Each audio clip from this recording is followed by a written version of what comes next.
کوئی اور اس زمانے میں تو نالائق بچے اتنے پیدا ہو رہے ہیں کہ ان سے آپ امیدیں لگاؤ گے تو سوائے ٹینشن کے ویسے بھی آپ کو کچھ بھی نہیں ملے گا. امید صرف اللہ سے اور اپنے پاس جو بیوی سے بھی امیدیں نہ لگاؤ.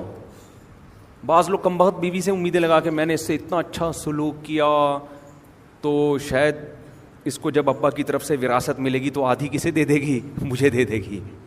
آپ جتنا بھی اچھا سلوک کرو 5 روپے اس کی جیب سے نہیں نکلیں گے آپ کے لیے, سوائے ان خواتین کے جو میرا بیان سن رہی ہیں. تو آج کل نہیں کوئی احسان وحسان مارکیٹ سے کیا ہے, شارٹ ہے. کوئی نہیں مانتا بھائی کسی کا احسان. وہ کہتی ہے تمہاری ذمہ داری تھی تو تم نے خرچ کیا, گیس کا بل تمہارا باپ دے گا اگر تم, میرا باپ دے گا اگر تم نہیں دو. آپ اگر بیگم کہ دیکھو بیگم میں کتنا اچھا, میں گیس کا بل, میں بجلی کا بل, میں ڈلیوری کا خرچہ, آپریشن سے بچے ہوئے اس کا خرچہ, پھر بچوں کے لیے ڈبے کا دودھ الگ, اور تم جو فیڈ کراتی ہو تو تمہارے لیے 6 کلو دودھ الگ لگوایا میں نے, ٹھیک ہے نا, اور بچوں کی اسکولنگ اور حفاظتی ٹیکے اور پولیو کے قطرے, خرچے گنوانا شروع کروں نا تو قیامت آ جائے گی. میرے خیال ہے خرچے ختم نہیں ہوں گے. پھر تم جو آپریشن کے بعد اتنی ہو گئی تھی تو فٹنس کا خرچہ, آج کل یہ بھی ہے جم کا بھی خرچہ ایک الگ سے آ گیا ہے. آپریشن سے بچے ہوتے ہیں, عورتیں اتنی چوڑی ہو جاتی ہیں تو پھر جم کے ایک الگ جم کی ٹینشن ہے. وہ ٹینشن نہیں اٹھاؤ گے تو پھر الگ 20 قسم کی ٹینشن ہے. ایک آدمی میرے پاس ہے, میری بیگم جم جا رہی ہے تو اتنے 1000 روپے میرے لگ رہے ہیں. میں نے کہا بھائی اگر وہ پردے کا انتظام ہے تو بھیج دے, کیونکہ جتنے 1000 جم میں لگ رہے ہیں نا, نہیں بھیجے گا تو اس سے ڈبل دوائیوں پہ لگے گا, کیونکہ کام کاج آج کل گھروں میں ہے نہیں. پہلے تو عورتیں سل بٹا پیس رہی ہوتی تھیں, ہل رہی ہوتی ہیں, آٹا گوندھ رہی ہیں, کپڑے میں یوں کر کے ڈنڈے مار کے کپڑے دھو رہی ہیں, ایسے رگڑ رہی ہیں. اب کیا ہے, مشین میں اٹھایا وہ بھی نہیں اٹھ رہے ہوتے, آدھا زور شوہر لگا رہا ہوتا ہے, آدھا بیگم لگا کے. آٹومیٹک مشینیں, پھر آگے مشین کی ذمہ داری ہے. مشین کا کولیسٹرول کبھی بھی نہیں بڑھتا الحمدللہ, مشین ہمیشہ کیا رہتی ہے, فٹ. تو اب تو مشینی دور ہے بھائی. تو وہ میں تو سمجھتا ہوں اس زمانے میں اگر پردے کا انتظام ہو تو بھیجنا ضروری ہے, ورنہ برباد ہو جاؤ گے بالکل. ایسے پھر جب اس کی فٹنس خراب ہوتی ہے, وہ آڑی ترچھی عجیب سی, سبھی عجیب سے ہو جاتے ہیں آج کل. تو پھر آدمی کو اس کی طرف توجہ نہیں رہتی. پھر آدمی انٹیوں کو دیکھتا ہے باہر جا کے, دفتروں میں دیکھتا ہے یار یہ ساری سل مسموہٹ, اور میں کیا لے کے آیا ہوں. اس کی اخلاقی برائیاں پھر جنم لیتی ہیں.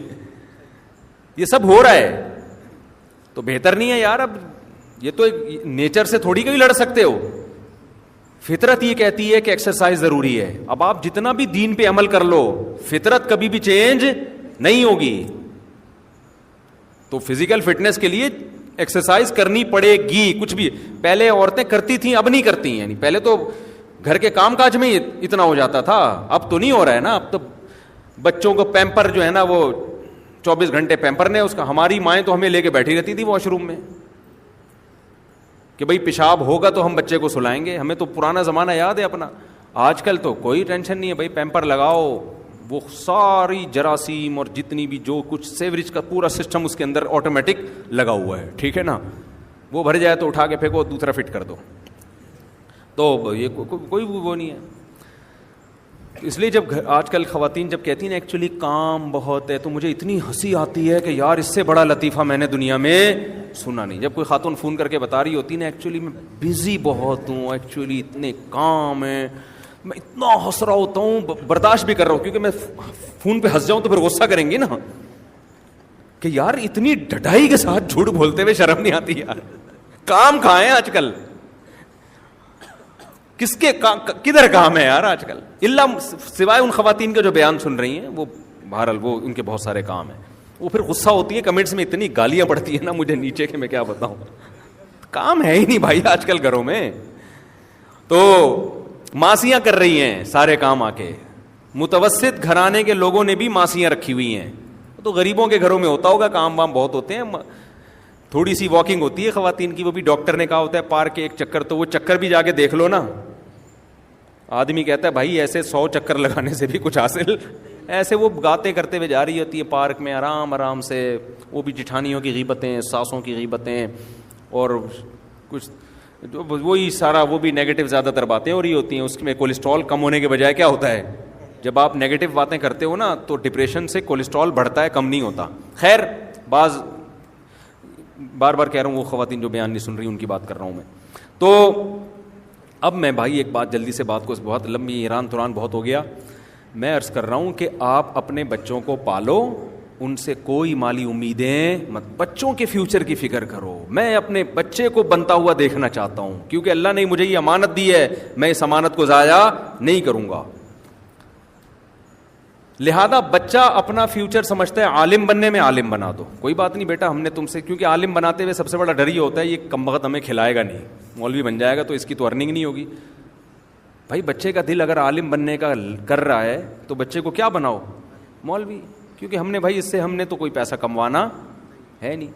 ہاں اکلوتا بچہ ہے، اس کے بارے میں ڈر یہ ہے کہ آپ بوڑھے ہونے والے ہو اور اکلوتا بچہ ہے اور کمانے کا واقعی کوئی ذریعہ نہیں ہے، پھر مجبوری ہے کہ بھائی اس کو دکان پہ بٹھاؤ ورنہ ہم دونوں بھوکے مر جائیں گے. تو بھوک سے تو بچنا ضروری ہے نا. میں تو اوپر کی باتیں کر رہا ہوں، آج کل بھوک کی بات نہیں، بھوک سے اوپر کی چیز لالچ ہو رہی ہے.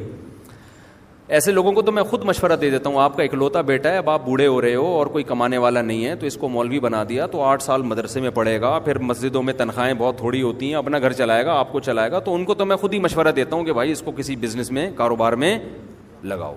لیکن اور بھی ہیں تو پھر بھائی ان کو تو کسی اور چیز میں لگاؤ نا. تو اب میں آپ سے یہ بات کرتا ہوں کہ کبھی بھی اپنی اولادوں پہ کے پیسوں اور مال پہ نظر مت رکھو، ہمیشہ ان کو کھلاؤ اور ان سے سخاوت کرواؤ. انسان کا بچہ بنا دیا نا آپ نے تو دیکھو اپنا پیٹ کاٹ کے آپ کا پیٹ بھرے گا. وہ آپ کو کہنے کی ضرورت نہیں ہوگی، وہ کہے گا میرا سارا مال کس کا ہے؟ میرے باپ کا. وہ سارا کہ تو وہ پیٹ کاٹ کے کھلائے گا آپ کو. محنتی بناؤ اس کو. دوسرا، ماں بھی یہی کام کرے کہ بھائی ہم نے بچے کا فیوچر دیکھنا ہے. اور ایک بات میں ماؤں سے یہ کہتا ہوں کہ دیکھو تمہارا میاں جتنا بھی آڑا ترچا ہے نا، تھوڑا بہت ظلم تو کر رہا ہے، بچوں کے سامنے کبھی بھی باپ اور بچوں کی لڑائی ہو یا کوئی اختلاف ہو تو اولاد کو فیور نہ کیا کرو.